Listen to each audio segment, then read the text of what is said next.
అందరికీ నమస్తే. నేను మూల Srinivas. Welcome to news 360 special debate. ఇక ఈరోజు టాపిక్ హైడ్రా విస్తరణ.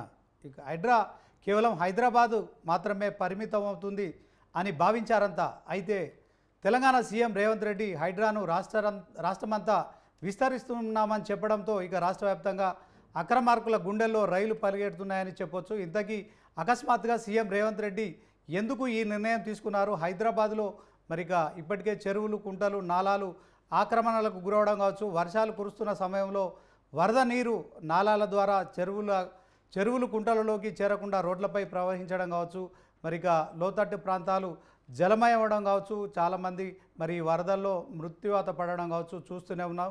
అయితే ఇక ఇప్పటికే వందలాది చెరువులు ఆక్రమణలకు గురవడమే ఈ యొక్క మరి కారణంగా చెప్పుకోవచ్చు. అయితే వరద నీరు ప్రవహించాల్సిన నాలాలను కూడా మరి అక్రమార్కులు ఆక్రమించి అక్రమ నిర్మాణాలు చేపట్టడంతో వరద నీరైతే రోడ్లపై పారుతోంది. తాజాగా కురుస్తున్న తుఫాన్ కారణంగా తెలంగాణలో గతంలో ఎప్పుడు కురవని వర్షాలు కురిశాయి, ఎక్కువ వర్షపాతం నమోదైంది. ఇక మరి వాగులు వంకలు కూడా పొంగి పొరలడంతో ఇక మున్నేరు వాగు కూడా ఖమ్మం జిల్లాను మరి అతలాకుతలం చేసిందని చెప్పుకోవచ్చు. ఖమ్మం జిల్లా కేంద్రంతో పాటు మహబూబాబాద్ జిల్లాలో కూడా మరి ముంపుకు గురైంది. వేలాది గృహాల్లోకి కూడా వరద నీరు ప్రవేశించడంతో కొందరు వరదల్లో చిక్కుకొని కూడా చనిపోయిన సంగతి మనకు తెలిసిందే. ఇక చాలామంది కూడా నిరాశ్రయులయ్యారు. వాతావరణ శాఖ ముందస్తుగా హెచ్చరించిన ప్రభుత్వం ముందస్తు జాగ్రత్త చర్యలు చేపట్టలేదని, నష్టాన్ని నివారించడంలో విఫలమైందని చెప్పి కూడా బీఆర్ఎస్ నాయకులు కాంగ్రెస్ ప్రభుత్వంపై విమర్శనాస్త్రాలు సంధిస్తున్నారు. ఇక వరద బీభత్సం సృష్టించిన ఖమ్మం, మహబూబాబాద్ జిల్లాలో సీఎం రేవంత్ రెడ్డితో పాటు మంత్రులు, అధికారులంతా కూడా పర్యటించారు. ఇక బాధితులకు ఆపన్నాస్తం అందించే ప్రయత్నం అయితే చేశారు. ఇక బాధితులకు నష్టపరిహారంతో పాటు మృతులకు కూడా ఎక్స్గ్రేషియా ప్రకటించారు. ఇక ఇదే సందర్భంలో ఖమ్మంలో జిల్లా కేంద్రంలో ముంపుకు తలెత్తిన పరిస్థితులపై కూడా ప్రభుత్వం దృష్టి సారించింది. ఇందులో కూడా విస్తుపోయే విషయాలు అయితే ప్రభుత్వం దృష్టికి వచ్చాయని చెప్పుకోవచ్చు. అందుకే హైడ్రా కార్యకలాపాలు రాష్ట్రమంతా విస్తరించాలని సీఎం రేవంత్ రెడ్డి నిర్ణయం తీసుకున్నారు. ఇక ఇంతకీ ఖమ్మంలో, మహబూబాబాద్లో ముంపుకు కారణం ఏమిటి? సీఎం పర్యటనలో తేలిందేమిటి? తెలంగాణలో మరి రేవంత్ రెడ్డి ప్రభుత్వం హైడ్రా పేరుతో చేపట్టిన చర్యలు మంచివేనని కూడా మరి AP deputy CM Pawan Kalyan తాజాగా కితాబు ఇవ్వడం మనం చూస్తూనే ఉన్నాం. ఇక హైడ్రా కేవలం హైదరాబాద్కు మాత్రమే పరిమితం కాకుండా తెలంగాణ రాష్ట్ర వ్యాప్తంగా విస్తరించబోతుందనేది మాత్రం స్పష్టమవుతోంది. అక్రమ కట్టడాలపై కూడా హైడ్రా ఉక్కుపాదం మోపబోతోంది. మరి ఎందుకు అకస్మాత్తుగా ప్రభుత్వం ఈ నిర్ణయం తీసుకోవాల్సి వచ్చింది? హైడ్రా విస్తరణకు శ్రీకారం చుట్టడంలో ఆంతర్యం ఏంటి అనేది వాటి స్పెషల్ డిబేట్. ముందుగా మరిక మనం అనలిస్ట్ కోటేశ్వరరావు గారితో మాట్లాడదాం. ఈ డిబేట్లో మరి కోటేశ్వరరావు గారితో పాటు నీలం రమేష్ ఉన్నారు, కాంగ్రెస్ నాయకులు, అలాగే చల్లా వేణుగోపాల్ ఉన్నారు, బీజేపీ నాయకులు, ఇక యాదగిరి గారు ఉన్నారు, బీఆర్ఎస్ నాయకులు. ముందుగా అనలిస్ట్ కోటేశ్వరరావు గారు. Sir, good afternoon sir. ఇప్పుడు హైదరాబాద్లో ఆక్రమణలు అనేటువంటి వాటి మీద పెద్ద ఎత్తున చర్చ జరుగుతూ ఉంది. ఈ ఆక్రమణల కూల్చివేత లేదా తొలగింపు, దీనికి సంబంధించి జనంలో సాధారణమైనటువంటి సానుకూలత వ్యక్తమవుతున్నటువంటి పరిస్థితిని చూశారు. అదేవిధంగా పట్టణాల్లో వరద అనేటువంటిది ఇటీవల కాలంలో అనేక చోట్ల అది జరుగుతూ ఉంది. కారణం ఏంటంటే నాలాలని, అదేవిధంగా చెరువులు, కుంటల్ని ఆక్రమించడం అనేటువంటిది బహిరంగ రహస్యం. గడిచినటువంటి 10 సంవత్సరాల్లో అంతకు ముందు కూడా వాటి మీద చర్యలు తీసుకోవడం కానీ, అక్రమాలకు పాల్పడినటువంటి వాళ్ళని నిరోధించడం కానీ చేయకుండా యథేచ్ఛగా వదిలివేయడంతో ఇటీవల కాలంలో అవి మరింతగా పెరిగిపోయాయి అనేటువంటిది కూడా తెలుసండి. అందువలన ఎక్కడో ఒక దగ్గర దీనికి చెక్ పెట్టాలి అనేటువంటి పరిస్థితుల్లో రేవంత్ రెడ్డి సర్కారు కారణాలు ఏమైనప్పటికీ, దారి తీసినటువంటి కారణాలు ఏమైనప్పటికీ ఒక మంచి నిర్ణయం తీసుకున్నది.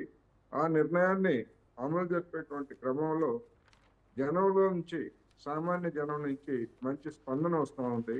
మధ్యతరగతి వాళ్ళు కూడా దీని మీద హర్షం వ్యక్తం చేస్తున్నారు.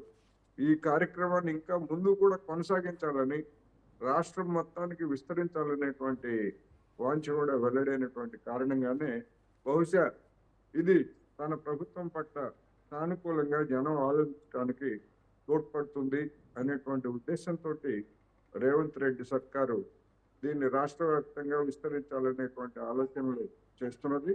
అయితే ఇది రాష్ట్ర వ్యాప్తంగా చేయాలంటే దానికి అవసరమైనటువంటి కొన్ని చట్ట సవరణలు, కొంత అధికార యంత్రాంగాన్ని సమాయత్తం చేసుకోవాల్సినటువంటిది, లేదా అటువంటి చిత్తశుద్ధి కలిగినటువంటి సిబ్బందిని ఎంచుకోవడం అనేటువంటిది కూడా ఒకవేళ అటువంటి ఏర్పాటు కనుక చేసేట్లయితే ప్రభుత్వం ముందు అది పెద్ద సవాలుగా మారేటువంటి అవకాశం ఉంది. అందువలన వాటన్నిటిని పరిశీలించి తగినటువంటి ఏర్పాట్లు చేయడం అవసరం అనేది ఈ సందర్భంగానే చెప్తారు. అంటే సార్ కోటేశ్వరరావు సార్, ఇప్పుడు వాస్తవానికి ఏంటంటే తెలంగాణ రాష్ట్ర వ్యాప్తంగా మరి తుఫాన్ అయితే బీభత్సం సృష్టించింది. అయితే ఖమ్మం జిల్లాలో 7,000 గృహాలు నీట మునిగిపోయి మరి పూర్తి స్థాయిలో అక్కడ అందరూ కూడా నిరాశ్రయులైన పరిస్థితి. మున్నేరు వాగు అయితే ముంచేసిందని చెప్పుకోవచ్చు. ఖమ్మం జిల్లాతో పాటు మహబూబాబాద్ జిల్లాలో కూడా ఈ యొక్క మున్నేరు వాగు అయితే ఒక బీభత్సం సృష్టించింది. సో దీంట్లో మున్నేరు వాగు ఆ విషయంలో కూడా మరి బీఆర్ఎస్ కాంగ్రెస్ల మధ్య కూడా విమర్శల యుద్ధం కొనసాగుతోంది. ఇక ప్రభుత్వానికి ప్రణాళిక లేదు, ముందస్తు జాగ్రత్త చర్యలు చేపట్టలేదు. వాతావరణ శాఖ హెచ్చరించినప్పటికీ కూడా ప్రభుత్వం మరి ఈ ఈ ముందస్తు చర్యలు చేపట్టకపోవడం వల్లనే ఇలాంటి ముంపు జరిగింది. దీంట్లో మరి బీఆర్ఎస్ చెప్తోంది. దీనికి సంబంధించి కాంగ్రెస్ కూడా మరి ఎదురుదాడి చేస్తోంది. కేవలం హైదరాబాదులోనే కాదు, ఆక్రమణలు అనేటివి తెలంగాణ రాష్ట్ర వ్యాప్తంగా జరిగాయి.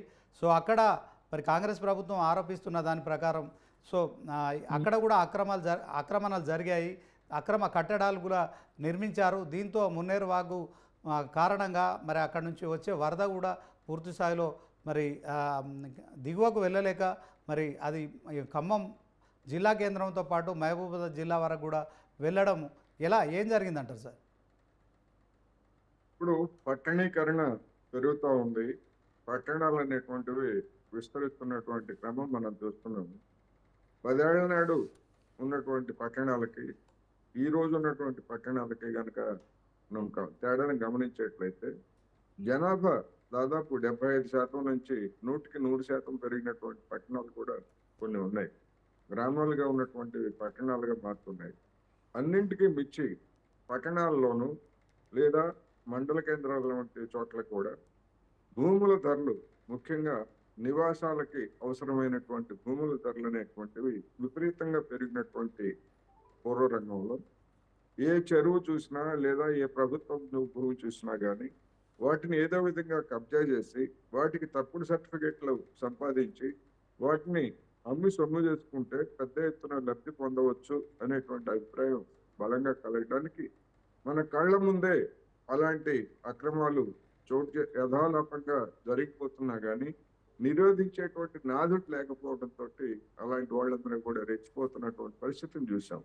అందుకనే ఈ విధమైనటువంటి అక్రమాలు అంటే చెరువులు లేదా కుంటలు ఆక్రమించటాలు, అదేవిధంగా ప్రభుత్వ భూముల్ని కబ్జా చేయడం, ఇట్లాంటివన్నీ కూడా పెద్ద ఎత్తున సాగుతున్నాయి. అందుకనే ఇది ఇవాళ మన పార్టీలో ఉన్నవాళ్ళు చేశారు లేదా ఇంకొక పార్టీలో ఉన్నవాళ్ళు చేశారు అనుకోవడానికి లేదు. ఇవాళ ఖమ్మం జిల్లాలో ఆరోపణలు ఎదుర్కొంటున్నటువంటి మాజీ మంత్రి గతంలో కాంగ్రెస్ లో ఉన్నాడు ఆయన. అవును సార్. అందువలన ఇవాళ ఈ పార్టీలో ఉండొచ్చు, రేపు ఇంకొక పార్టీలో ఉండొచ్చు, ఎల్లుండి ఇంకో పార్టీలో కూడా ఉండొచ్చు. అందుకని పార్టీలు మారటం అనేటువంటిది, అధికారాన్ని ఈ అడ్డు పెట్టుకొని అక్రమాలకు పాల్పడటం అనేటువంటిది ఎవరైనా చేస్తున్నారు. అందుకని తన మన పరభేదం కనుక పాటించేట్లయితే రేవంత్ రెడ్డి సర్కార్కి అదే పెద్ద గుదిబండగా మారేటువంటి అవకాశం కూడా లేకపోలేదు. అందువలన అలాంటి విభేదాలకు లేదా అలాంటి వివాదాలకు తావు లేకుండా అందరి పట్ల ఒకే విధమైనటువంటి వైఖరిని, అన్ని అక్రమాల పట్ల ఒకే విధమైనటువంటి చిత్తశుద్ధితోటి వ్యవహరించాలనేది ఈ సందర్భంగా నేను చెప్తున్నాను. ఒకవేళ అటువంటి దాని నుంచి కనుక బయటపడి ఎక్కడైనా కొంతమందిని రక్షించేందుకు కనుక పూనుకునేట్లయితే అది తీవ్రమైనటువంటి విమర్శలకి, చివరికి రేవంత్ రెడ్డి ప్రతిష్టకే, అంటే ఒక వ్యక్తిగా, ఒక ముఖ్యమంత్రిగా రేవంత్ రెడ్డి ప్రతిష్టతో పాటు కాంగ్రెస్ ప్రతిష్టకు కూడా మచ్చ తెచ్చేటువంటి పరిణామం ఏర్పడే అవకాశం ఉంది అనేది చెప్పదలుచుకున్నాను. ఓకే సార్, మరి ఆయన మీరు అన్నట్టు గతంలో కాంగ్రెస్లో ఉన్నాడు, ఇప్పుడు బీఆర్ఎస్ పార్టీలో ఉన్నాడు. సో దాంట్లో ఆయన పైన ఆరోపణలు కాంగ్రెస్ వాళ్ళ నాయకులు చేసిన నేపథ్యంలో ఆయన నిన్న టీఆర్ఎస్ భవన్లో కూడా ఆయన ఇదే ప్రెస్ మీట్ పెట్టారు. అక్కడ కూడా మాట్లాడాడు. నేను ఒక ఇంచు కూడా అక్రమాలకు పాల్పడలేదు. సో అలాంటిది ఏమన్నా గతంలో కాంగ్రెస్ వాళ్ళు చేసిన దాంతోనే ఇది జరిగిందని చెప్పారు. మొత్తానికైతే ఇక తెలంగాణ రాష్ట్ర వ్యాప్తంగా మరి గతంలో ఇంత వర్షపాతం ఎప్పుడు నమోదు కాలేదు. అట్ ద సేమ్ టైం మరి ఖమ్మం లాంటి జిల్లా కేంద్రంలో కూడా ఇలాంటి తీవ్ర పరిస్థితులు ఎప్పుడు ఎదుర్కోలేదు. మొత్తానికి దీంట్లో మరి సీఎం రేవంత్ రెడ్డి 2 రోజుల పర్యటనలో మరి ఈ విషయం అయితే కొంత ఆయన గమనించినట్టున్నాడు. ఇప్పటికే ఆయన హైడ్రాతోని కేవలం హైదరాబాదు గ్రేటర్ పరిధిలో మాత్రమే ఈ యొక్క కార్యకలాపాలు విస్తరించాలనుకున్నాడు. కానీ ఇదంతా రాష్ట్రం అంతా కూడా జరిగిందని గ్రహించినట్టున్నాడు. అందుకే హైడ్రాను విస్తరిస్తున్నామని చెప్పడం ఇందులో భాగమేనంటారా? డెఫినెట్గా. ఎందుకంటే గతంలో వర్షాలు పడలేదు కనుక భవిష్యత్తులో పడవు అని ఎవరైనా గ్యారంటీ చెప్పగలరా? అందువల్ల గతంలో జరిగినటువంటి అక్రమాలు గతంలో అక్రమాలు జరగలేదని అంటలేదు. అది కాంగ్రెస్ హయాంలో జరిగాయి, తెలుగుదేశం హయాంలో జరిగాయి, బీఆర్ఎస్ హయాంలో జరిగాయి. అవన్నీ వాస్తవం. వాటన్నిటిని ఎవరు కాదంటలేదు. గతంలో అక్రమాలు జరిగాయి కనుక గతంలో జరిగినటువంటి అక్రమాలు పోవద్దని అంటారా? ఇప్పుడు కేటీఆర్ గాని లేకపోతే ఆయన ఖమ్మం జిల్లా మాజీ మంత్రి పువ్వాడ కానివ్వండి, వాళ్ళ నిజానికి అక్రమాలకు పాల్పడకపోతే వాళ్ళ స్థలాలకి వాళ్ళ భవనాల దగ్గరికి వెళ్ళడానికి వెళ్ళరు. ఒకవేళ ఏదైనా పాల్పడి ఉంటే అది చట్ట ప్రకారం చేయాల్సినటువంటి పనులు చేస్తారు. ఓకే సార్, ఖమ్మం నుంచి 1 minute sir, Koteswararao sir, 1 minute sir. Khammam నుంచి ఫోన్ లైన్లో సీనియర్ జర్నలిస్టు నాగేందర్ రెడ్డి ఉన్నారు. ఆయనతో వాస్తవంగా మరి ఖమ్మంలో ఏం జరిగింది, ఖమ్మం పట్టణం ఎందుకు ముంపుకు గురైంది తెలుసుకుందాం. నాగేందర్ రెడ్డి గారు, గుడ్ ఆఫ్టర్నూన్. ఏంటండి ఇక ఖమ్మం ఆ రేంజ్లో 7,000 గృహాలు మరి పూర్తిగా అక్కడ ప్రజలు నీట మునిగిపోయి నిరాశ్రయులు అని చెప్పి మరి మంత్రి తుమ్మల చెప్పడం కావచ్చు, తర్వాత అంతా పెద్ద ఎత్తున ఉపద్రవం సంపాదించడానికి కారణం ఏంటి చెప్పండి. వాస్తవంగా చూసుకుంటే ఇటు ఖమ్మం కానీ ఇటు పాలేరు నియోజకవర్గాల్లో ఎగువ ప్రాంతాలకు వచ్చిన ఊహించని వరదల వల్ల కొంత మేరకు నష్టం జరిగితే మానవ తప్పిదాలు కూడా కొన్ని స్పష్టంగా కనపడుతున్నాయి. అటు ఆకేరు కావచ్చు, ఇటు పాకాల రిజర్వాయర్ సంబంధించిన ఏదైతే మున్నేరు పరివాహక ప్రాంతాలలో గతంలో ఇసుక పట్టిన వ్యాపారులు యథేచ్ఛగా విధ్వంసానికి పాల్పడటంతో ఈ పరిస్థితి తలెత్తినట్టుగా కొంతమంది నిపుణులు కావచ్చు, లేకపోతే సీనియర్లు గాని చెప్తున్నమాట. ఎందుకంటే గతంలో మున్నేరు కానీ అటు ఆకేరు వాగు చుట్టుపక్కల మొత్తం మీద ఒక వాగు వరద ఉధృతి పైన 15 నుంచి 18 అడుగుల కట్టలు ఉంటుండే రెండు వైపులా. ఆ కట్టలన్నిటి కూడా ఇసుక పట్టి వ్యాపారం తమ అవసరాల కోసం రైతులను మభ్యపెట్టి దిగదోటం అంటే ఏదైతే హైట్ ఉందో హైట్ తగ్గించడం అనే ఒక నెపంతో మొత్తం ఆ చుట్టుపక్కల ఉన్న కాలువ కట్టలు మొత్తం మీద ధ్వంసం చేయడం తోటి వచ్చిన ప్రతి వర్షం చుక్క కూడా ఆ వాగులో లోపల నుంచి పోకుండా వెడల్పు కావడంతో పూర్తిగా ఈ విధ్వంసం అనేది జరిగిందని చెప్తారు. దాంతో పాటుగా పాలేరు రిజర్వాయర్ దగ్గర ఎగువ ప్రాంతంలో కూర్చున్న వర్షాలని అంచనా వేయడంలో ఇరిగేషన్ అధికారులు విఫలం కావడం, అదే టైంలో పాలేరు రిజర్వాయర్ లో నీటి నిల్వ ఉన్న 4 సార్లు ఎడమ కాలం నుంచి వేరే క్యూసెక్కుల్ని నీటిని మళ్ళీ పాలేరుకి విడుదల చేయడం, ఈ మూడు కూడా అంటే ఎగువ ప్రాంతంలో కూర్చున్న వర్షం, పాలేరు రిజర్వాయర్ లో నిల్వ ఉన్న నీటి సామర్థ్యం, దాంతో పాటుగా 4 సార్లు ఎడమ కాలం నుంచి వచ్చే నీళ్లు, ఈ మూడు కూడా ఒక్కసారి రావడంతో ఉప్పెనలాగా వరద ప్రవాహం కొనసాగడంతో భారీ నష్టం వాటినట్టుగా తెలుస్తుంది. ఎందుకంటే పాలేరు రిజర్వాయర్ గతంలో ఎప్పుడు కూడా ఇంత ఫ్లో లేదు. ఎప్పుడు 30 నుంచి 40,000 క్యూసెక్ల నీటిని విడుదల చేసే వర్షాలు ఉన్నప్పుడు వాస్తవంగా 2 లక్షల క్యూసెక్ల నీరు వచ్చిందంటే కేవలం అధికారుల అంచనా వైఫల్యమే పాలేరు రిజర్వాయర్ ఆ రకంగా జరగడం నష్టం జరిగింది. ఏదైతే మున్నేరు పరివాహక ప్రాంతంలో ఆ పరివాహక ప్రాంతంలో కేవలం విధ్వంసం వల్లనే ఈ ప్రకృతి ప్రకోపానికి ఖమ్మం అప్రాప్తమైందని చెప్పొచ్చు. దాంతో పాటుగా బీఆర్ఎస్ ప్రభుత్వం గతంలో ఏదైతే గోలపాడు ఛానల్ ఏదైతే ఉందో గోలపాడు ఛానల్ ఆధునీకరణ పేరుతోటి అండర్ డ్రైనేజీ పైప్ లైన్లు వేయడం వల్ల ఖమ్మం పట్టణంలో ఉన్న వరద నీటి ప్రవాహం ఎక్కడ ఎటువైపు వెళ్లాలో అర్థం కాని పరిస్థితుల్లో ఇళ్లలోకి రావడం వల్ల కూడా ప్రస్తుతానికి మేజర్ డ్యామేజ్. ఖమ్మంలో ఎప్పుడు కూడా 70% నీటి వరద నీరు ఎప్పుడు కూడా 70% ఖమ్మాన్ని కవరించలేదు. తొలిసారిగా ఖమ్మంలో గతంలో ఎప్పుడు వరద ప్రవాహం లేని ప్రాంతాల్లో కూడా వరద నీటి నిల్వలు చొచ్చుకొచ్చాయంటే కేవలం డ్రైనేజీ వ్యవస్థ లోపం. దాంతో పాటు గోలపాడు ఛానల్ని అండర్ డ్రైనేజ్ సిస్టమ్ తో పైపులు గోలపాడు ఆర్థికరణ పేరుతో 100 కోట్ల రూపాయలని పైపు లేని నెపంతో భూమి లోపల వేయడం వల్ల డ్రైనేజీ వాటర్ వర్షం నీళ్లు ఎక్కడికక్కడ నిలిచిపోవడం వల్ల ఇళ్లలోకి నీళ్ళు రావడం కూడా ప్రధాన నష్టానికి కారణం కూడా తెలుస్తుంది. శ్రీనివాస్ గారు, okay, thank you Nagender Reddy గారు, థ్యాంక్ యూ వెరీ మచ్. మళ్ళీ మిమ్మల్ని కాంటాక్ట్ అవుతాం. Thank you for updates. So ఇది సార్, మొత్తానికైతే ఖమ్మంలో మరి అధికారుల వైఫల్యం కూడా ఉంది. సో 2-3 వాగులు అంటే మున్నేరు వాగు, పొర్లుగడానికి కూడా కారణం చెప్తున్నారు. దీంట్లో ఆక్రమణలు కూడా గురయ్యాయని చెప్తున్నారు. మొత్తానికైతే ఈ క్రమంలోనే సీఎం రేవంత్ రెడ్డి ఈ నిర్ణయం తీసుకున్నారు. ఇక తెలంగాణ రాష్ట్ర వ్యాప్తంగా హైడ్రా విస్తరిస్తుందన్న నేపథ్యంలో మరి హైడ్రా అయితే మరి ఇంట గెలిచి రచ్చ గెలిచినట్టు అవుతోంది. ఇక దీంట్లో AP deputy CM Pawan Kalyan కూడా మరి తెలంగాణ ప్రభుత్వం చేస్తున్న ఏదైతే హైడ్రా విషయంలో ఆయన కితాబులు ఇవ్వడం కావచ్చు, ఇది చాలా మంచి కార్యక్రమం అని చెప్పడం కావచ్చు.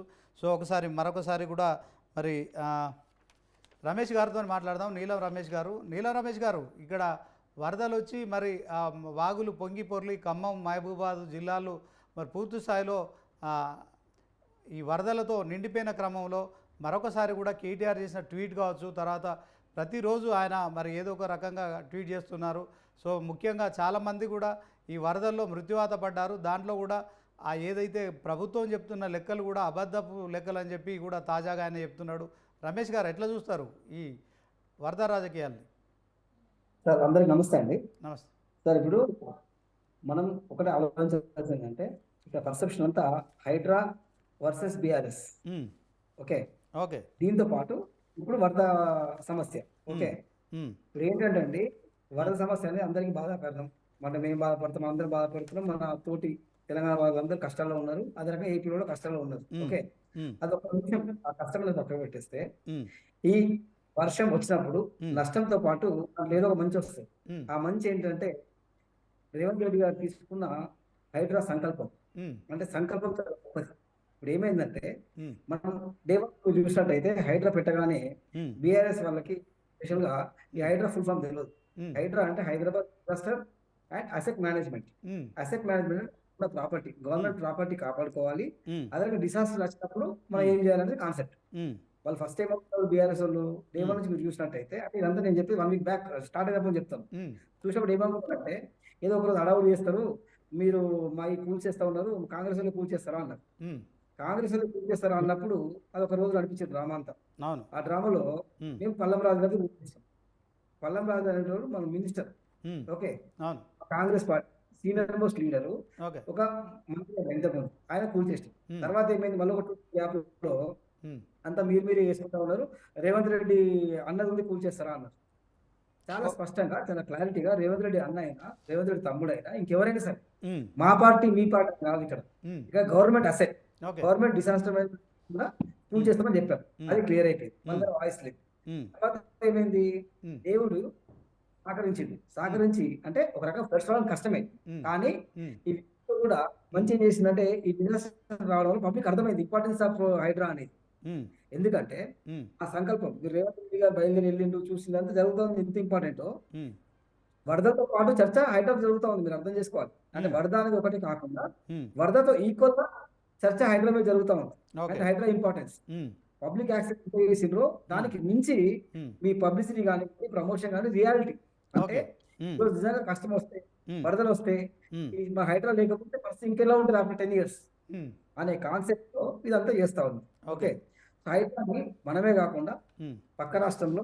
ఓకే రమేష్ గారు 1 minute ఒకసారి బీఆర్ఎస్ నాయకులు ఒకటి కంక్లూడ్ చేస్తా 1 minute. మీరు మళ్ళీ పక్క రాష్ట్ర పవన్ కళ్యాణ్ యాక్సెప్ట్ చేశారు, షర్మిల గారు కూడా హైడ్రా లాంటిది అక్కడ ఉండాలి అని. ఓకే ఈ రకంగా అందరు యాక్సెప్ట్ చేసిన ఇందులో మాటలు లేవు. నెక్స్ట్ కేటీఆర్ ట్వీట్ చేస్తా ఉన్నాడు, ఎక్కడ కూర్చొని ట్వీట్ చేస్తా ఉన్నాడు, అమెరికాలో కూర్చొని ట్వీట్ చేస్తా ఉన్నాడు. కేటీఆర్ దగ్గర డబ్బులు లేవంటే ఇమ్మీడియట్ అక్కడ నుంచి రావడానికి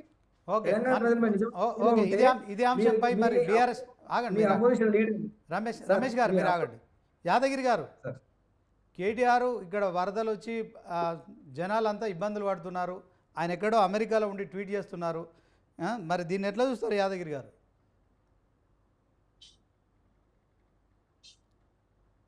ఏంటండి ఇక్కడ తెలంగాణలో మరి గతంలో ఎన్నడూ కురవనన్ని వర్షాలు కురిశాయి, వరదలు చాలా నష్టాన్ని కలిగించాయి. ఈ నేపథ్యంలో మరి ఇక్కడ రాజకీయ నాయకులు కావచ్చు, తర్వాత ఎవరైతే ఎమ్మెల్యేలు కావచ్చు, ఎంపీలు కావచ్చు, అందరూ కూడా ప్రజాక్షేత్రంలో ఉండి ప్రజలకు సేవ చేసే ముందుకు రావాలి. కానీ అమెరికాలో ఉన్న కేటీఆర్ మరి రోజుకు 2-3 ట్వీట్లు చేస్తున్నారు ఎక్స్ వేదికగా అని చెప్పి కాంగ్రెస్ నాయకులు నీలం రమేష్ గారు అంటున్నారు. ఏం చెప్తారు?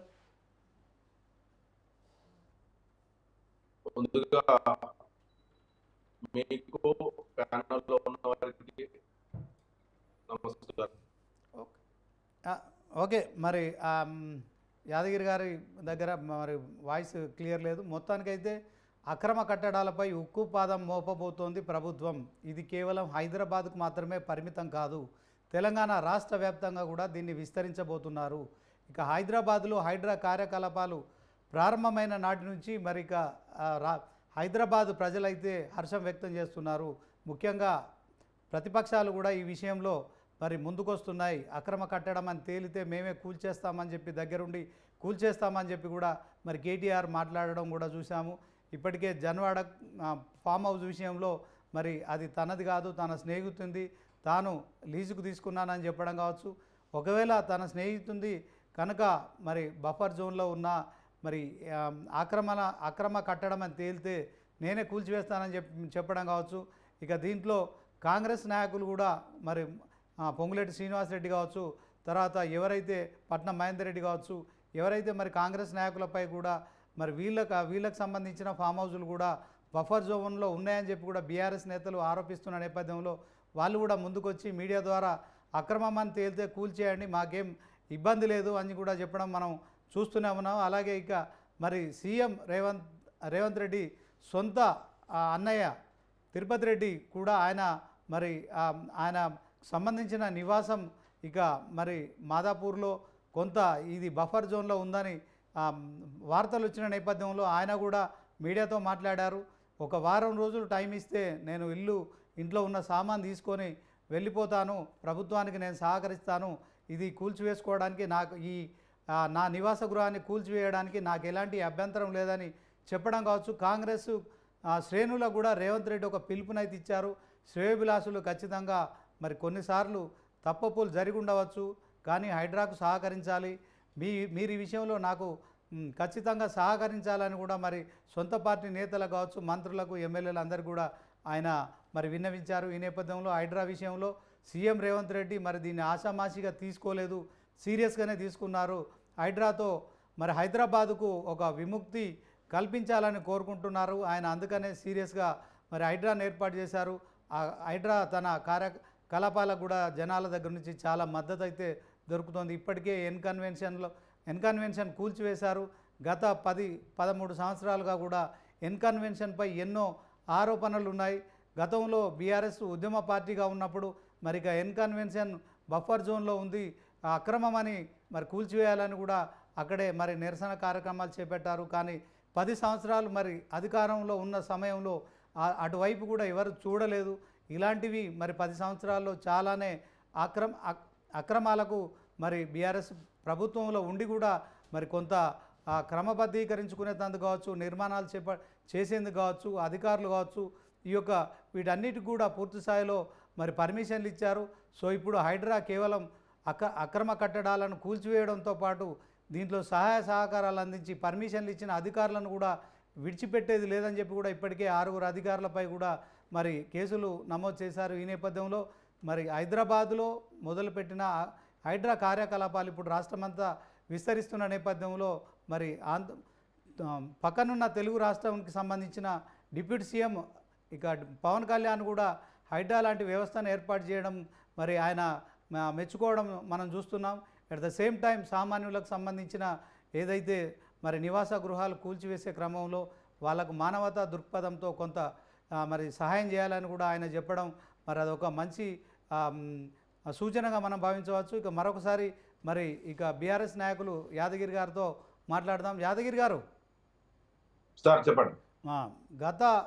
గతంలో 10 ఏళ్ళు అధికారంలో ఉన్న బీఆర్ఎస్ ప్రభుత్వ పెద్దలు అందరూ కూడా మరి 10 ఏళ్లలో ఈ ఎమ్మెల్యేలకు సంబంధించినవి కావచ్చు, తర్వాత మంత్రులకు సంబంధించిన విషయంలో కావచ్చు, పెద్ద మనుషులాగా చలామణి అవుతున్న చాలామందికి మరి మీ బీఆర్ఎస్ గత ప్రభుత్వ హయాంలోనే మరి వీటన్నిటికి కూడా మరి ఏదైతే తెర తీశారనే ఆరోపణలు చేస్తున్నారు. ఇప్పుడు కాంగ్రెస్కు సంబంధించి ఏం చెప్తారండి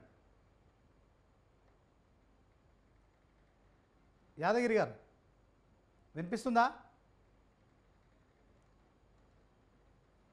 ఓకే, బీజేపీ నాయకులు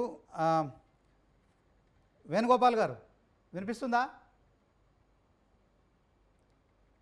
సో హైడ్రా కార్యకలాపాలు మరి ఇప్పుడు ఒకవైపు మరి ఓవరాల్గా డిజాస్టర్ మేనేజ్మెంట్ ఏదైతుందో వరదలకు సంబంధించిన ఇష్యూలో కూడా ఇప్పుడు మరి హైదరాబాద్ నగరంలో ఎలాంటి ఇబ్బందులు తలెత్తకుండా మరి భారీ వర్షంలోనూ కూడా మరి తన కార్యకలాపాలను విస్తరించుకుంటూ కూడా మరి కట్టడాలపై కూడా మరొక దృష్టి సారిస్తోంది.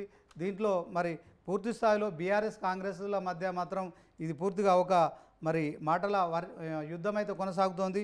మరి బీజేపీ నాయకులు వేణుగోపాల్ గారితో మాట్లాడదాం. వేణుగోపాల్ గారు, నమస్తే అండి, చెప్పండి. ఎలా చూస్తారు సార్? ఇది కేవలం అంటే ఏ కార్యక్రమం తీసుకున్నా మరి రాష్ట్రంలో అధికారంలో ఉన్న కాంగ్రెస్, అలాగే మరి గతంలో అధికారంలో ఉన్న బీఆర్ఎస్, ఈ ఇద్దరి నాయకుల మధ్య మరి మాటల యుద్ధం కొనసాగుతోంది. దీన్ని ఎట్లా చూస్తారు? హైడ్రా విస్తరణ చేయడం కావచ్చు, తర్వాత మరి ఈ కేవలం ఈ రెండు పార్టీలు మాత్రమే మరి విమర్శల పర్వం కొనసాగుతున్న నేపథ్యంలో ఎట్లా చూస్తారండి? నేనేం చెప్పలేదు, నా వాయిస్ వినిపిస్తుంది, చెప్పండి వేణుగోపాల్ గారు. నేను చెప్పేదాన్ని నన్ను మొత్తం చెప్పనీయలేదు మీరు. ఓకే, యాదగిరి గారు, మీ దగ్గర నుంచి వాయిస్ రావట్లేదు, అందుకే నేను వేణుగోపాల్ గారితో చెప్పండి యాదగిరి గారు. ఇప్పుడు హైడ్రా అనేది ఏర్పాటు చేసింది కొత్తగా హైడ్రా అనేది కాదు. ఇప్పుడు రేవంత్ రెడ్డి గారు వచ్చినప్పుడు ఆయన సొంత ఇమేజ్ చూపించుకోవడం కోసమే దానికి ఒక పేరు మార్చి హైడ్రా అనే దాని మీద ఆయన ప్రాజెక్ట్ చేసుకుంటున్నాడు. ఎందుకంటే ప్రతిపక్ష పార్టీలను ఆయన మాట్లాడేటప్పుడు నేను మాట్లాడలేదు. రమేష్ గారు మీరు ఆగండి, దాన్ని మాట్లాడినివ్వండి. యాదగిరి గారు మాట్లాడినివ్వండి, యాదగిరి గారిని మాట్లాడినివ్వండి, మాట్లాడండి. చెప్పండి యాదగిరి గారు. వినండి, ఒకసారి వినండి. ముఖ్యమంత్రి గారు గతంలో ఏం చెప్పిండు. ఓకే, చట్టంలో ఒకవేళ ఇర్రెగ్యులారిటీ జరిగినా రెగ్యులరైజ్ చేయడానికి చట్టంలో నిబంధన ఉంది. వాళ్ళేం ఓపిడీ చేయలే, లేకపోతే వాళ్ళేం దేశద్రోహం చేయలే. వాళ్ళు అమాయకంగా కొనుక్కున్నారు, దాంట్లో కట్టుకున్నారు. ఒకవేళ అనుమతులు లేవనుకోండి, రెగ్యులరైజ్ చేయడానికి certain rules and regulations. Criminal waste గా మొత్తం ఉన్న బలంగా నేతమట్టం చేయాల్సిన అవసరం ఉందా సార్? ఇలా గవర్నమెంట్ స్కీమ్స్ అనౌన్స్ చేస్తుంది. మీరు గవర్నమెంట్ ల్యాండ్స్ ఉంటే మీరు రెగ్యులరైజ్ చేసుకోండి, మీరు బిల్డింగ్లు కట్టుకుంటే రెగ్యులరైజ్ చేసుకోండి. ఇంకోటి, నువ్వు అయ్యప్ప సొసైటీ కడుపు ఫార్ములా ఇచ్చేది ఉండే, కట్ ఆఫ్ డేట్ ఇచ్చేది ఉండే. సో అయ్యప్ప సొసైటీలోనేమో నువ్వు అట్లా కూలగొట్టి ఎంఆర్ ప్రాపర్టీస్ ఇవ్వాలి. ఓకే యాదగిరి గారు, అన్న ఒక నిమిషం, చెప్పిన తర్వాత చెప్పండి యాదగిరి గారు. రేవంత్ రెడ్డి గారు అక్కడ ఉన్నటువంటి కాంగ్రెస్ నాయకులు వినని సీనియర్ నాయకులను వినిపించుకోవడం కోసమే హైడ్రా అనేది సృష్టించిండు. ఆయనకు అనుకూలంగా ఉన్న వారి మీద ఏం జరుగుతలేదు. ప్రజాపాలన అంటే ప్రజలకు సంక్షేమ పథకాలను అందించడం కోసమే. గతంలో ఉన్నటువంటి నువ్వు వినన్నాను ఫస్ట్, తర్వాత మాట్లాడను. ఓకే మాట్లాడండి యాదగిరి గారు, మీరు మాట్లాడండి. రమేష్ గారు మీరు ఆగండి, కాసేపు ఆగండి, ఆయన మాట్లాడండి. మహబూబ్ నగర్ లో 70 మందికి గతంలో ఉన్న కాంగ్రెస్ ప్రభుత్వమే పట్టాలు ఇచ్చింది. అట్లాంటి 70 మంది పేదలను పట్టాలు ఇచ్చిన దాన్ని కూడా కూల్చగొట్టిరు. ఇదేనా ప్రజాపాలన అంటే? ఇదేనా ప్రజాపాలన? పేదలకు పట్టాలు ఇచ్చింది. ముందుగా అధికారులు మేమేమంటున్నాము, ఒకవేళ చెరువులను ఆక్రమించుకొని ఒకవేళ కట్టి అక్రమ కట్టడాలు ఉంటే నిజంగా ఉంటే మీరు చట్టపరమైన చర్య తీసుకోండి. దానికి మేమేం మాట్లాడతలేము. కానీ పేదలు నివసించే పేదల బస్తీల మీద మీరు బుల్డోజర్లు పెట్టి కూలగొట్టకండి. మీ నాయకులను, మీ పొంగులేటి శ్రీనివాసరెడ్డి గారిది కానివ్వండి, ఖమ్మంలో ఉన్న జేఆర్ కన్స్ట్రక్షన్ కానివ్వండి, ఇక్కడ ఉన్న ఫామ్ హౌస్ కానివ్వండి, పట్నం మహేందర్ రెడ్డి ఫామ్ హౌస్ కానివ్వండి, వివేక్ వెంకటస్వామి ఫామ్ హౌస్ కానివ్వండి, ఇవన్నీ ఫస్ట్ అక్కడ మీ ఫామ్ హౌస్ కూలగొట్టండి. మీరు పేద ప్రజలు, మహబూబ్ నగర్ లో ఉన్నటువంటి పేద ప్రజల గుడిసెలు, ఇండ్లు, పేదలు మీరు ఇచ్చిన పట్టాలు ఇచ్చిన మీ ఇళ్లను, పేదల ఇళ్లను కూలగొట్టడానికేమో మీకు సమయం అవసరం లేదు. కానీ రేవంత్ రెడ్డి సోదరుడైనటువంటి అక్కడ దుర్గం చెరువు దగ్గర ఉన్న కాలనీకి, ఆయన ఇంటికి మాత్రం 30 రోజుల సమయం కోసం నోటీసులు ఇస్తారు. ఇదే నా ప్రజాపాలన అంటే? మరి ఆయన కూడా, రేవంత్ రెడ్డి గారి సోదరుని కూడా మీరు ఏ నోటీస్ ఇవ్వకుండా అర్ధరాత్రి తీసుకుపోయి తెల్లారంగానే కూలగొట్టేది ఉండే. మీరు ముందు ఒక్కసారి ప్రజలకు ఇచ్చిన హామీలను నిలబెట్టుకోండి. ప్రజలు అకాల వర్షంతో ఎంతో బాధపడుతున్నారు. ఖమ్మం మొత్తం జలమయమైంది. దాని గురించి ఆలోచన చేయండి. హైదరాబాద్ లో మీరు ఇక్కడ ఏం జరుగుతుంది? గత ప్రభుత్వాలు ఏం చేసినాయి?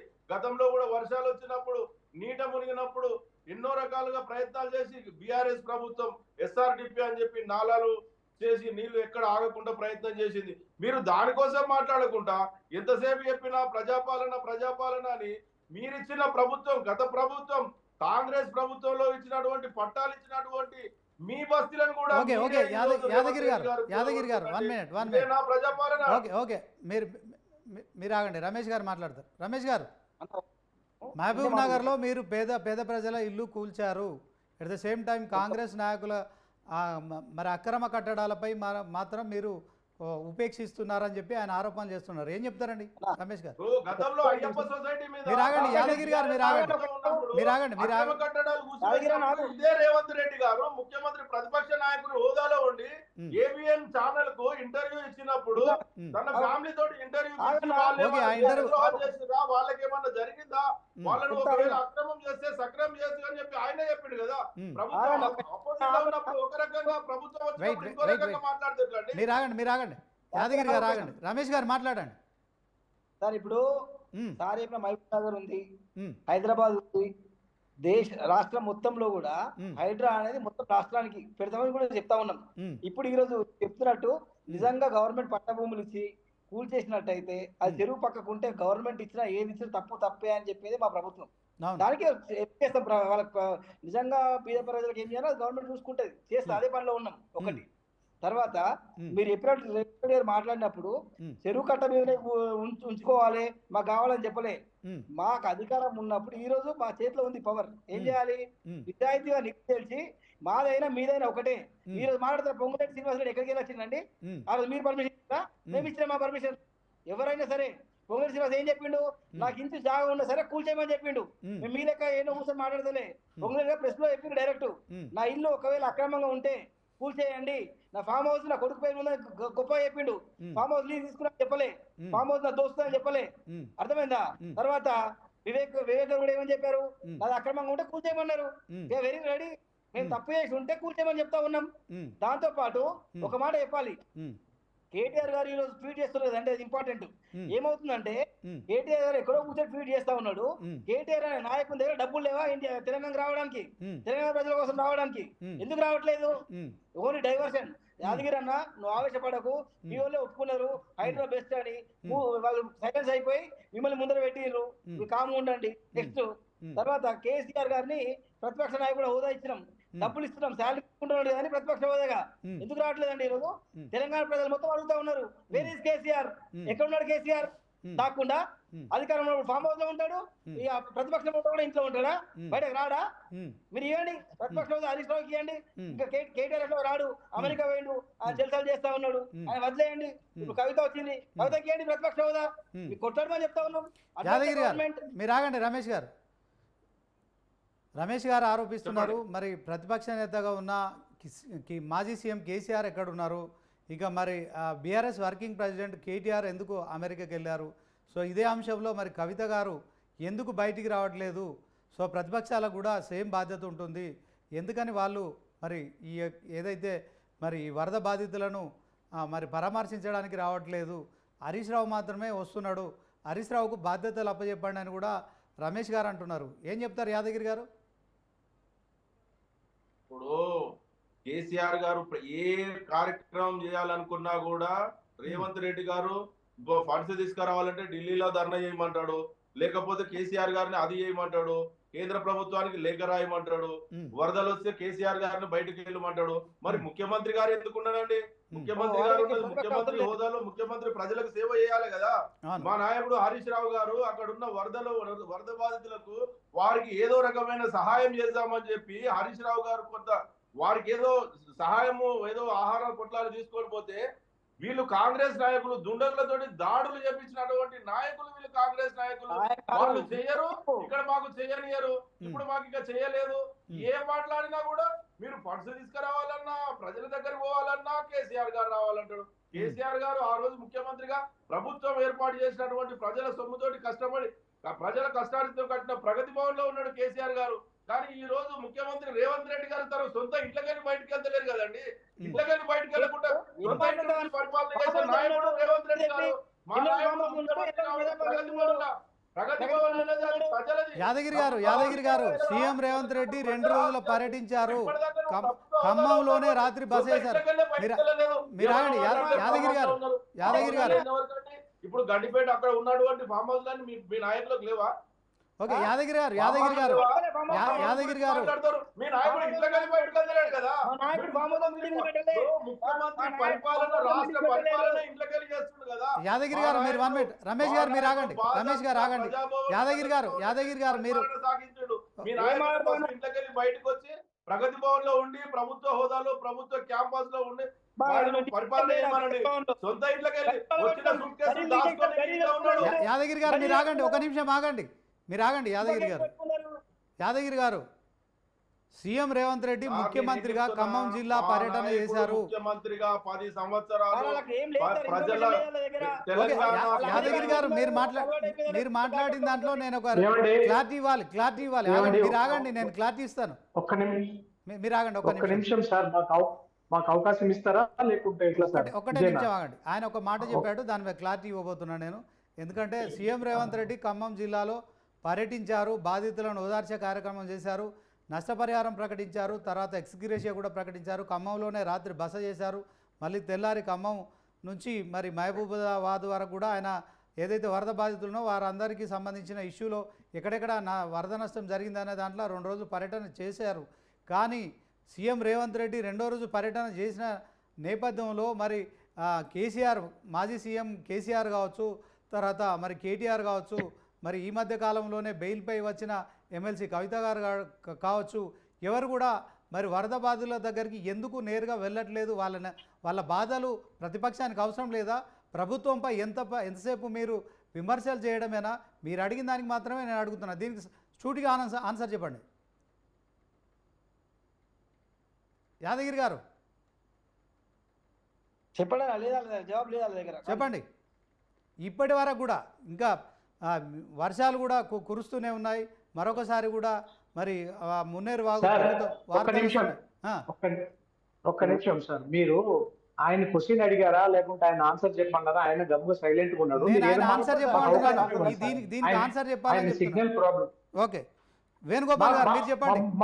ప్రతిదానికి బీఆర్ఎస్ కాంగ్రెస్ల మధ్యనే మరి ఇక పొలిటికల్ వార్ కొనసాగుతోంది. బీజేపీ మరి సైలెంట్గా ఉంటుంది. ఇప్పటికే వరద నష్టం 5,300 కోట్ల పైగా మరి తెలంగాణలో జరిగిందని చెప్పి కూడా ప్రభుత్వం ఒక ప్రాథమిక అంచనాకు వచ్చింది. మరి కేంద్రం నుంచి ఇప్పటి వరకు ఎక్స్గ్రేషియా విషయంలో ఒక 3 లక్షలు ప్రకటించారు. కానీ వరద నష్టంపై ఎలాంటి కేవలం ఫోన్ సంభాషణలు, ఇటు అమిత్ షా కావచ్చు, అలాగే ప్రధానమంత్రి మోదీ కూడా మరి సీఎం రేవంత్ రెడ్డికి ఫోన్ చేశారు. కానీ వరద సంబంధించి మరి ఏదైతే దానికి సంబంధించిన ఫండ్ ఉంటుందో దాని నుంచి పూర్తిగా మరి ₹1 కూడా విడుదల చేయలేదు. మరి తెలంగాణ ప్రజల పట్ల బీజేపీకి మరి బాధ్యత లేదంటారా? ఏమంటారు? నమస్కారం అండి. దాదాపు 40 నిమిషాల తర్వాత మీరు నాకు అవకాశం రైట్, ఓకే, చెప్పండి. చెప్పండి. మీకు కృతజ్ఞతలు తెలపాలి. ఎందుకంటే ఒక విషయం మీద మాట్లాడుతున్నాము. వాళ్ళిద్దరి మధ్య నడుస్తున్నటువంటి బీఆర్ఎస్ కాంగ్రెస్ పార్టీ మధ్య జరుగుతున్న ప్రస్తుతం బయట కూడా పరిస్థితి అట్నే ఉంది. వేణుగోపాల్ గారు చెప్పండి. అండర్స్టాండింగ్ వార్ నడుస్తుంది వాళ్ళిద్దరి మధ్య, 2 పార్టీల మధ్య. అండర్స్టాండింగ్ వార్ మీరు అండర్స్టాండింగ్ బీఆర్ఎస్ అండ్ కాంగ్రెస్ మధ్య అండర్స్టాండింగ్ వార్ నడుస్తుంది. ఇది కేవలం మీడియాలో హైప్ కోసం చేస్తున్నటువంటి డ్రామానే. మీ బీజేపీ సైలెంట్ గా ఉంది అనేటువంటి మాట చాలా తప్పు. ఆల్రెడీ భారతీయ జనతా పార్టీ ఈ రేపటి రోజున ఈటెల రాజేంద్ర గారి నేతృత్వంలో, అదే విధంగా కేంద్ర హోంశాఖ సహాయ మంత్రి బండి సంజయ్ గారి నేతృత్వంలో 2 బృందాలుగా వరద ప్రాంతాలను పర్యటించాల్సినటువంటి కార్యాచరణ ప్రకటించాము. అదే విధంగా SDRF state disorder relief fund కింద 1,365 కోట్ల రూపాయలు ఆల్రెడీ కేంద్ర ప్రభుత్వ నిధులు ఉన్నాయని చెప్పి మా కేంద్ర హోంశాఖ మంత్రి కిషన్ రెడ్డి గారు రేవంత్ రెడ్డి గారికి సూచించారు. అఖింపేటలో 2 హెలికాప్టర్లు, ఎన్డీఆర్ఎఫ్ బృందాలు అక్కడ పర్యవేక్షణకి ఈ యొక్క సంబంధిత వరద ప్రాంతాల్లో మీకు అవసరమైనంత వరకు వినియోగించండి అని చెప్పని అక్కింపేటలో ఉన్నటువంటి హెలికాప్టర్లను కేంద్ర హోంశాఖ మంత్రి హోంశాఖ సెక్రటరీ గారు తెలంగాణ ప్రిన్సిపల్ సెక్రటరీ గారికి రిమైండర్ కూడా ఇవ్వడం జరిగింది. మీరు బీజేపీ కాదు, కేంద్ర ప్రభుత్వము పూర్తిగా ఆంధ్రప్రదేశ్ కి ఎటువంటి ఎటువంటి సహాయ చర్యలు కోసం కేంద్ర ప్రభుత్వం తయారైందో అదే విధంగా తెలంగాణలో కూడా అటువంటి సహాయ చర్యలు కేంద్ర ప్రభుత్వం ప్రకటించింది. ఇకపోతే హైడ్రా విషయానికి వస్తే నాకు ఒక 5 నిమిషాలు టైం ఇవ్వాలి, దయచేసి మధ్యలో ఇంటర్వ్యూ. ఇప్పుడు 5 నిమిషాల సమయంలో పూర్తిగా హైడ్రా గురించి మాట్లాడదలుచుకున్నాను. దయచేసి ఈ హైడ్రా అనే విషయంలో వాస్తవంగా ప్రజల మద్దతు తెలంగాణలో కాదు, దేశంలో పక్క రాష్ట్రాల్లో కూడా ఈ హైడ్రా ఉండాలని చెప్పని ఒక ఆలోచన వచ్చారనేది వాస్తవం. ఓకే, మంచిది. కానీ నేను ఏమంటున్నానంటే ప్రభుత్వము వ్యవస్థ, ఒక ఇరిగేషన్ డిపార్ట్మెంట్ కానివ్వండి, ఒక జిహెచ్ఎంసీ డిపార్ట్మెంట్ కానివ్వండి, టౌన్ ప్లానింగ్ డిపార్ట్మెంట్ కానివ్వండి, మంత్రిత్వ శాఖలు కానివ్వండి, వీళ్ళకు ఉన్నటువంటి పవర్స్ సరిపోక ఈ హైడ్రా అనేటువంటి సూపర్ పవర్ ని తీసుకొచ్చారా? నా ప్రశ్న సూటిగా కాంగ్రెస్ అధికార ప్రతినిధి అయినటువంటి నీలం రమేష్ గారికి నా ప్రశ్న. ప్రస్తుత వ్యవస్థ, ప్రభుత్వం వ్యవస్థ అంటే గత బీఆర్ఎస్ ప్రభుత్వంలో జరిగినటువంటి అవినీతి అక్రమాలను తిరిగి వాటి మీద పూర్తిగా చర్యలు తీసుకునే విధంగా జరుగుతున్నటువంటి ప్రక్రియలో భాగంగా హైడ్రా ఏర్పాటు చేసినటువంటి హైడ్రా ఇది ఒక సూపర్ పవరా? అంటే ఉన్న ప్రభుత్వంలో ఉన్నటువంటి ఇరిగేషన్ కానివ్వండి, అదే విధంగా టౌన్ ప్లానింగ్ కానివ్వండి, ప్రభుత్వ శాఖలది ఏదైతే తహసీల్దార్ రెవెన్యూ వ్యవస్థ కానివ్వండి, లేక్ ప్రొటెక్షన్ సంబంధించినటువంటి కార్యాచరణ ఆఫీసర్స్ కానివ్వండి సరిగా పనిచేయలేదనేటువంటి సందర్భంలో ఈ హైడ్రాని తీసుకొచ్చారా? ఓకే, ఫస్ట్ క్వశ్చన్ అది ఒకటి. రెండోది నేను ఒకటి అడుగుతున్నా, ఈ రోజు హైడ్రా మంచి పనితరం మీద ఈ రోజు భారతీయ జనతా పార్టీ కాదు, ఇంకొక పార్టీ కాదు, పార్టీలకు అతీతంగా రాజకీయాలకు అతీతంగా ఈ రోజు హైదరాబాద్ లో భిన్నాభిప్రాయాలు, కొందరు మంచి అంటున్నారు, కొందరు దీంట్లో కొన్ని అభిప్రాయ సేకరణ తీసుకొని కొన్ని పారదర్శకంగా వ్యవహరించాలని చెప్పని అంటున్నారు. రకరకాలైనటువంటి భిన్నాభిప్రాయాలు వస్తుంది. నా వైపు నుంచి నేను ఇచ్చే ఈ మీడియా ముఖంగా నాకు తెలిసిన ఒక రియల్ ఎస్టేట్ యజమానిగా ఇంతకుముందు నేను రియల్ ఎస్టేట్ చేసిన ఎక్స్పీరియన్స్ లో నేను చెప్తున్నాను. 2014 FTL పరిధిని 2014 నోటిఫై చేశారు. నోటిఫై చేసిన తర్వాత గత 10 సంవత్సరాల్లో బీఆర్ఎస్ ప్రభుత్వంలో లేక్ ప్రొటెక్షన్ కమిటీ అనేటువంటి 2014లో కలెక్టర్ ఆధ్వర్యంలో ప్రతి జిల్లాకి కలెక్టర్ తో ఒక లేక్ ప్రొటెక్షన్ కమిటీతో చెరువుల పరిరక్షణ కోసం ఏర్పాటు చేసిన కమిటీని రద్దు చేసి, అంటే రద్దు చేయడం అంటే వాటికి ఉన్నటువంటి అధికారాలన్నీ నిర్వీర్యం చేసి చెరువుల సుందరీకరణ పేరుతో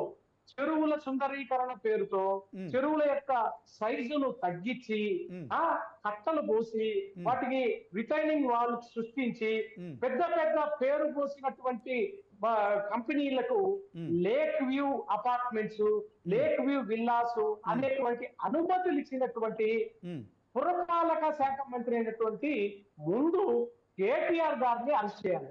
ఎందుకంటే గాంధీ పలికినటువంటి పురపాలక శాఖ మంత్రి అయినటువంటి కేటీఆర్ గారు అదే విధంగా దారాదత్తం చేసి, చెరువులను దారాదత్తం చేసి ఏదైతే పెద్ద సంస్థలకు FTL జోన్ ని, బఫర్ జోన్ ని పూర్తిగా వదిలేసి కరకట్ట సైజులు తగ్గించి రిటైనింగ్ వాల్స్ ప్రతి ఒక్క చెరువుకి కోట్ల రూపాయల సుందరీకరణ పేరుతో చేసినటువంటి పెద్ద ఘరానా మోసం అది. ఆ మోసాన్ని వెలికి తీసి ముందు కేటీఆర్ ని అరెస్ట్ చేయాలి. అదే విధంగా అధికారులు ఇష్టారాజ్యంగా ఇరిగేషన్ డిపార్ట్మెంట్ కానివ్వండి, పురపాలక శాఖ మంత్రిత్వ శాఖలో కానివ్వండి, పై స్థాయి నుంచి సెక్రటరియట్ స్థాయి నుంచి కింది స్థాయి వరకు జరిగినటువంటి ప్రతి ఒక్క పెద్ద సొరచాపలను, పెద్ద అనకొండాలను ముందు వాళ్ళని పట్టుకొని వాళ్ళని ముందు విచారించండి. తర్వాత ఏదైతే ఈ హైడ్రా సేకరణ ఇంకొక చివరగా మూడో నా అడ్వైజ్, ఇది నా ప్రశ్న కాదు, ఈ హైడ్రాలో జరుగుతున్నటువంటి ఇప్పుడు 10 సంవత్సరాల్లో కళ్ళు మూసుకొని పూర్తిగా లంచాలకు అవినీతికి అలవాటు పడినటువంటి ప్రజాప్రతినిధులు కానివ్వండి, అదే విధంగా ఆఫీసర్స్ కానివ్వండి, వీళ్ళందరూ చేసిన తప్పులకి ఈ రోజు FTL పరిధిలో కానివ్వండి, బఫర్ జోన్ లో కానివ్వండి, ఇల్లు కట్టుకున్నటువంటి పేదలు వీటిల్లో 3 రకాలుగా విభజించాలి. ఒకటి, అత్యధికంగా ధనవంతులైనటువంటి వాళ్ళని, 2-3 ఇళ్ళు ఉన్నటువంటి వాళ్ళని ఏ కేటగిరీలో తీసుకోవాలి. అదే విధంగా మధ్య తరగతి లోన్లలో అపార్ట్మెంట్లు కొనుక్కొని ఇబ్బంది పడుతూ ఈఎంఐలు కట్టుకుని నెల జీతంతో కష్టపడి అపార్ట్మెంట్ కనుక్కుని ఏదో చిన్న ఇల్లు కొనుక్కుందామనే ఆలోచనతో కట్టుకున్నటువంటి మధ్య తరగతి వాసులు బి కేటగిరీగా విభజించి పేద బడుగు బలహీన వర్గాలు 50 గజాలు 70 గజాలు నోటరీ పొలాలు ఈ రోజు శేర్లింగంపల్లి నియోజకవర్గం శ్రీరామ్ నగర్ ఐదర్ నగర్ డివిజన్ లో అంబీర్ చెరువు ఆనుకొని నిన్నటి రోజున కూకట్పల్లి తహసీల్దారు ఒక శ్రీరామ్ నగర్ అనే కాలనీలో దాదాపు 90 మందికి 60 గజాలు 70 గజాలు ఇల్లు కట్టుకొని పాపము వాళ్ళు చెమటోచి కష్టపడి సంపాదించుకుని చిన్న గుడిసెలు నిర్మూలిస్తా ఉన్నారు. వాస్తవంగా అది ఎఫ్పిఎల్ లో ఉందా బఫర్ లో ఉందా వాళ్ళకు కూడా తెలియదు. వాస్తవంగా ఆ యొక్క సంబంధిత ఎఫ్టిఎల్ జోన్ ని డిక్లేర్ చేసి బఫర్ జోన్ ని డిక్లేర్ చేసి వాళ్ళకి నోటీసులు ఇవ్వాలి. కానీ వాళ్ళకి ఉన్న పడంగా వారం రోజుల్లో మిమ్మల్ని కూడగొడతాం, మీ సంగతి తెలుస్తాం అన్నట్టుగా 90 మంది ఫ్యామిలీస్ కి ఈ రోజు ఇచ్చారు. అంటే నేను ఏమంటున్నానంటే ఇది సి కేటగిరీగా విభజించి ఈ 3 కేటగిరీలు ఏ కేటగిరీలో ఉన్నటువంటి 3-4 ఇళ్ళు ఉన్నటువంటి వాళ్ళకి ఆ ఒక్క ఇల్లు అనేది పెద్ద లెక్క కాదు, వాడిని కొట్టి బయటేసేయచ్చు. మధ్యతరగతి కుటుంబీకుడు ఏదైతే లోన్లలో కొన్నటువంటి వ్యక్తి చాలా ఇబ్బందికరమైన వసతులు నెల వాయిదాలతో కట్టుకున్నటువంటి వ్యక్తికి కాంపన్సేషన్ ఇవ్వాలి. సి కేటగిరీలో ఏదైతే పేదలు బడుగు బలహీన వర్గాలు కష్టపడి చెమటోచి కట్టుకున్నటువంటి ఇళ్లను వాళ్ళకి తక్షణము ఇల్లు కూల్చే ముందు ఆల్టర్నేటివ్ గా మెకానిజం ఆల్టర్నేటివ్ గా డబుల్ బెడ్రూమ్ ఇస్తావా, సింగిల్ బెడ్రూమ్ ఇస్తావా, లేకుంటే అదే 50 గజాల అదే 70 గజాల అనేటువంటి ఆ ఇల్లు ఇచ్చి ఆ తర్వాత వాళ్ళని కూలగొట్టాలని చెప్పని ఇది నేను హైడ్రాకి మా వ్యక్తిగతంగా కాదు, ఇది సమాజానికి భవిష్యత్తులో ఎటువంటి ఇబ్బంది లేకుండా ఈ రోజు ప్రజలు కూడా దీని మీద చర్చించుకుంటున్నారు. బాగుంది బాగుంది బాగుంది అనేదే చూపిస్తున్నారు.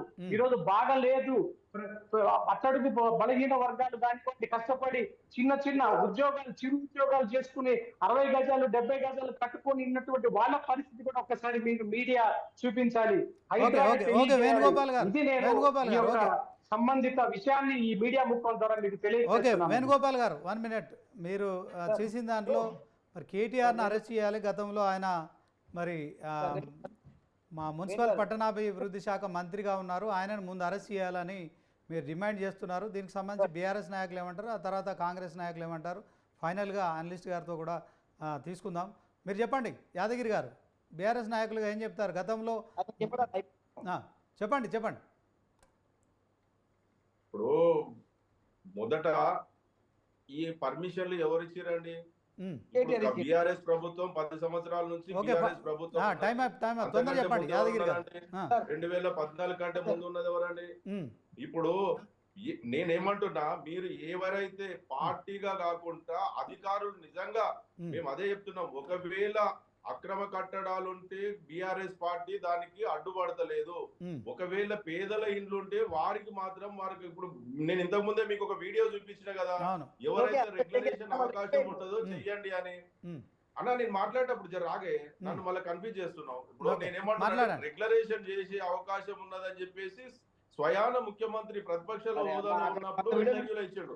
కానీ ఇప్పుడు మనం ఏమంటున్నాము, ఇప్పుడు రేవంత్ రెడ్డి గారు ఇచ్చినది యాదగిరి గారు 1 మినిట్ మీరు సూటిగా సమాధానం చెప్పాలి. గతంలో కేటీఆర్ గారు మంత్రిగా ఉండగా వీటన్నిటికీ పర్మిషన్ ఇచ్చారు కనుక యాదగిరి గారు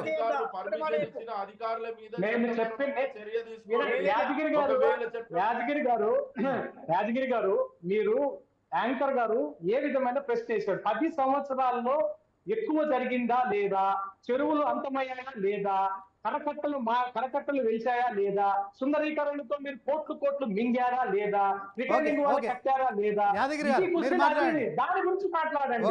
2014 క్రితం ఏం జరిగిందో మీకు 2014 తర్వాత తెలంగాణ రాష్ట్రం ఏర్పడింది. పర్వతాలను చెరువులను ప్రొటెక్ట్ చేయాల్సిన బాధ్యత తెలంగాణ పౌరుడిగా మీకు లేదా?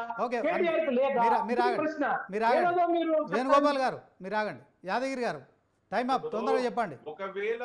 దీనికి అంతటికి కారణం గతంలో 10 సంవత్సరాలు అధికారంలో టీఆర్ఎస్ ప్రభుత్వం అంటున్నారు.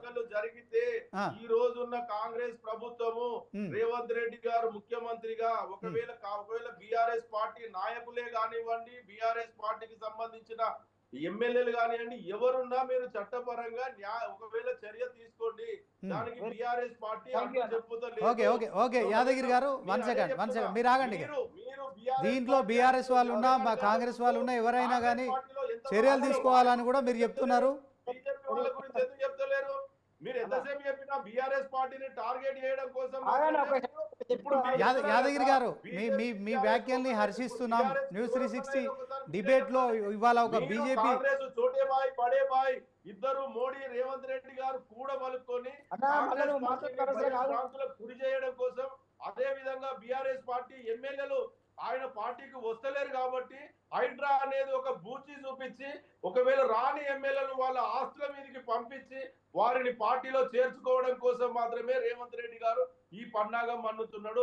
నిజంగా ఒకవేళ అవకతవకలు జరిగితే చర్య తీసుకోండి, మేము దానికి అడ్డు చెప్తలేము, మా నాయకులు అడ్డు చెప్తలేరు. కానీ ముందు మీ దగ్గర నుంచి స్టార్ట్ చేయండి, రేవంత్ రెడ్డి గారి సోదరు దగ్గర నుంచి స్టార్ట్ చేయండి. ఓకే యాదగిరి గారు వన్ మినిట్ మీ ఆస్తులు మాత్రం భద్రంగా ఉండాలి. పేద ప్రజల ఆస్తులు మాత్రం ఎంతసేపు చెప్పినా ఒకవేళ నిజంగా గత 10 సంవత్సరాలలో చెరువుల సుందరి మీరు ఆగండి యాదగిరి గారు, మీరు ఆగండి. Time up. మీరు చేసిన ఆరోపణలకు కాంగ్రెస్ నాయకులు నీలం రమేష్ గారితో బీఆర్ఎస్ పార్టీ అడ్డు చెప్తలేదు. మీరు ఆగండి. మీరు ఆరోపణలు చేయడం కోసం మాత్రమే బీఆర్ఎస్ మీరు ఆగండి యాదగిరి గారు రాజకీయాలు చేయండి, రాజకీయ కక్ష రాజకీయాలు చేయకండి, పేద ప్రజల మీద మీరు కక్ష చూపించకండి. ఓకే వన్ మినిట్ మీరు ఆగండి యాదగిరి గారు. మీరు అన్న వ్యాఖ్యలకి మీరు ఈ డిబేట్లో ఒక అడుగు ముందుకేశారు, చాలా సంతోషం. అక్రమాలు చేసిన వాళ్ళు ఎవరైనా మంచిదే, బీజేపీ అయినా కాంగ్రెస్ అయినా బీఆర్ఎస్ ఎవరైనా మంచిదే, చర్యలు తీసుకోవాలన్నారు, మేము దాన్ని స్వాగతిస్తున్నాం. అట్ ద సేమ్ టైం మరి ఆ కాంగ్రెస్ నాయకులు నీలం రమేష్ గారు ఏమంటారు? దీంట్లో మరి యాదగిరి గారు ముందుకొచ్చారు, ఆక్రమణలకు పాల్పడ్డ వారి విషయంలో చట్టపరంగా చర్యలు తీసుకోవచ్చు, ప్రభుత్వం మరి ఆ విషయంలో ముందుకెళ్ళచ్చు అని కూడా గ్రీన్ సిగ్నల్ ఇస్తున్నారు. టైం అయిపోతుంది, తొందర చెప్పండి రమేష్ గారు. ఇప్పుడు వేణుగోపాల్ గారు 2 ప్రశ్నలు వేశారండి. వేణుగోపాల్ గారి ప్రశ్నకి మీరు రమేష్ గారు మీరు ఒకటే సూట్గా చెప్పండి, అది కాంగ్రెసా బీఆర్ఎస్ఆ బీజేపీ లేకుంటే టీడీపా ఎవరైనా సరే ఈ అక్రమాలకు మరి తెరలేపిన వారు అందరూ కూడా ఇందులో దోషులుగా ఉండాల్సిందే అని అంటారా? చెప్పండి. 100% అరెస్ట్ చేస్తాం. ఓకే మా పార్టీ కాదు, తప్పు చేసాడు ఎవరైనా శిక్ష అనుభవించాలి. At the same time Venugopal గారు ఇంకొక విషయం కూడా అడుగుతున్నారు. ఆయన మరి బీజేపీ ప్రతినిధిగా ప్రభుత్వానికి మరి ఏబీసీ దీంట్లో చూసి సంపన్నులు ఎవరు, మధ్యతరగతి వాళ్ళు ఎవరు, పూర్తిగా బీద ప్రజలు ఎవరున్నా వాళ్ళందరి విషయంలో ఒక కన్సర్న్ చూపించాలి అని కూడా ఆయన మరి ఒక సూచన చేస్తున్నారు. దాన్ని ఎట్లా తీసుకుంటారు? సార్ 100% మా సూచన స్వీకరిస్తాము. సూచన రేవంత్ రెడ్డి గారు చెప్పారు, రైట్. స్వీకరణ చేస్తాము. ఓకే థ్యాంక్ యూ రమేష్ గారు. ఫైనల్గా కోటేశ్వరరావు సార్, మరి మనం చూస్తున్నాం ఏ ఇష్యూ జరిగినప్పటికీ కూడా ప్రతిపక్షాలు తమ ఉనికిని కాపాడుకునేందుకు కావచ్చు, ప్రభుత్వం కావచ్చు, మరి కొంత మరి కేవలం ఆరోపణలు ప్రత్యారోపణలకే పరిమితం అవుతోంది. కానీ ఇప్పుడు హైడ్రా ముందుకొస్తోంది. ఈ నేపథ్యంలో మరి పక్క రాష్ట్రం నుంచి కూడా హైడ్రాకు సపోర్ట్ దొరుకుతోంది. మరి హైదరాబాద్ లో మొత్తం ప్రజలంతా హర్షిస్తున్నారు. ఎందుకంటే మరి వర్షాలు వచ్చినప్పుడల్లా పూర్తి స్థాయిలో ఇదంతా మరి రెగ్యులర్గా వాగులు, ఆ రోడ్లు, రహదారులన్నీ కూడా మరి వాగులను తలపించే విధంగా కూడా ముందుకెళ్తున్న నేపథ్యంలో మరి ఈ అక్రమాలకు పాల్పడిన వారందరిపై కూడా చర్యలు తీసుకోవాలని మరి ముగ్గురు కూడా ఒక ఏకాభిప్రాయానికి వచ్చారు. ఇది హర్షించదగ్గ విషయం అంటారా? ఇప్పుడు నారాలు, వాగులకు, చెరువులు, కుంటలకు సంబంధించి నిర్దాక్షిణ్యంగా ఆక్రమణలన్నింటినీ కూడా తొలగించాలి. అయితే అటువంటి ఆక్రమణలో పేదవాళ్ళు ఉంటే వాళ్ళకు ఉచితంగా ప్రత్యామ్నాయంగా స్థలాలు ఇవ్వాలి. మధ్య తరగతి వాళ్ళు ఎవరైనా ఉంటే, ఎందుకంటే 25 ఏళ్ళ నాడు 30 ఏళ్ళ నాడు కొనుక్కున్నటువంటి వాళ్ళు లేదా చేతులు మారినటువంటి వాళ్ళు ఇంకా రకరకాల సమస్యలతో ఉన్నటువంటి వాళ్ళు ఉన్నారు. వాళ్ళందరికీ ప్రభుత్వ రేట్లకు, అంటే మార్కెట్ బహిరంగ మార్కెట్ లో ఉన్నటువంటి రేట్లు కాకుండా ప్రభుత్వ రేట్లకి మధ్య తరగతిలో ఉన్నటువంటి వాళ్ళకి కూడా స్థలాలు కేటాయిస్తుందా, లేకపోతే అపార్ట్మెంట్లు కట్టిస్తుందా, వాళ్ళకి మాత్రం ఒక దారి చూపెట్టాలంటారు. అంతేగా సార్? దానికి చేయాలి. అదేవిధంగా పై ఎగువన ధనికులుగా ఉన్నటువంటి వాళ్ళకి పైసా కూడా ఇవ్వక్కర్లేదు ఒకటైతే. రెండోది, అలాంటి అక్రమాలకు పాల్పడి కట్టించినటువంటి కంపెనీలు, సంస్థలు ఏవైనా ఉండేట్లయితే ఆ సంస్థల నుంచి నష్టపరిహారం కూడా అవసరమైతే వసూలు చేయాలి. Okay okay okay sir, okay, thank you. మరి ఇది ఇవాల్టి స్పెషల్ డిబేట్. ఇక మరి హైడ్రా విస్తరణం పట్ల తెలంగాణ రాష్ట్ర వ్యాప్తంగా కూడా మరి ఇది విస్తరిస్తున్న నేపథ్యంలో హర్షం వ్యక్తం అవుతోంది. ఇక తెలంగాణలోనే కాదు, పక్క రాష్ట్రమైన ఆంధ్రప్రదేశ్లో కూడా డిప్యూటీ సీఎంగా ఉన్న పవన్ కళ్యాణ్ తెలంగాణ ప్రభుత్వం చేస్తున్న హైడ్రా కార్యకలాపాలకు మద్దతు ఇస్తున్నా అని చెప్పారు. మొత్తానికైతే హైడ్రా రాష్ట్ర వ్యాప్తంగా మరి ముందుకెళ్తున్న నేపథ్యంలో న్యూస్ 360 కూడా మరి హర్షం వ్యక్తం చేస్తుంది. ఇది వాటి స్పెషల్ డిబేట్. చూస్తూనే ఉండండి. రేపు ఇదే సమయానికి మరొక డిబేట్. న్యూస్ 360 ఆలోచన మారుస్తుంది.